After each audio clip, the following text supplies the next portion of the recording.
As many of you who watch my channel know, I have a love-hate relationship with the Glooga Dualies in Splatoon 3. One day I feel really motivated to play the weapon, the next day I hate it and vow to never play it again.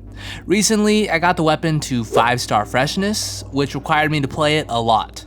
After using it so much, it really got me thinking about just how weak this weapon truly is. So I wanted to make a video going over realistic buffs that they could give to the Glooga Dualies, because my god it needs it. But before that, I want you guys to do something for me. I want you to pause the video, give it a like, and then comment what changes you think Glooga Dualies need, before even hearing what mine are. I'm really curious what other people think about the Gloogas, regardless of what I have to say about them. Did you do it? Alright, now let's get into my list. Oh, and also, be sure to subscribe if you haven't already. We're very close to 25,000 subs. The first and absolute most important change that I think Glooga Dualies need is painting power. The paint on this weapon is abysmal, even with Booyah Bomb. There are two main reasons why I think the weapon needs better painting. One, it doesn't paint its feet very well, so it makes moving around even harder. And two, why would any comp player use this weapon over something like 52 or 96 gal? Oh wait, that's right, they don't. The gals are also both 2-shot weapons, have similar shot spread, and here's the kicker, they both paint way more. 52 even has a splash wall as well. Like, if you're using Gloogas in solo because you think they're a fun weapon, that's perfectly fine. But in competitive play, this weapon sees next to no use, and the fact that it doesn't paint is most likely the main reason for that. 2. Better fall off damage.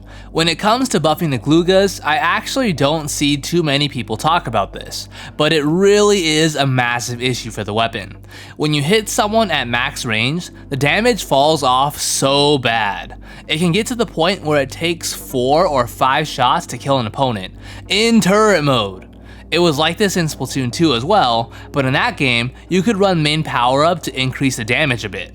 We don't have that in this game, so we're kind of stuck with it. In turret mode, I really don't think it should take more than 3 shots to kill anyone, even at maximum range, especially given how poor the weapon's accuracy is. Speaking of accuracy, number 3, accuracy. Everyone knows that Gloogas have terrible shot spread RNG. In spread mode, it's absolutely horrendous, but I think people can live with that given that no one really tries to kill with the spread mode anyways. But what I do think needs some slight improvement is the turret mode accuracy. As a comparison, I would say that its turret mode accuracy is worse than the 52 gal and slightly better than the 96 gal. I've also mentioned this in a previous video, but I swear that something about its RNG feels worse in this game than it did in Splatoon 2. But anyway, given how slow and clunky the weapon is, I think it could definitely benefit from some better shot spread.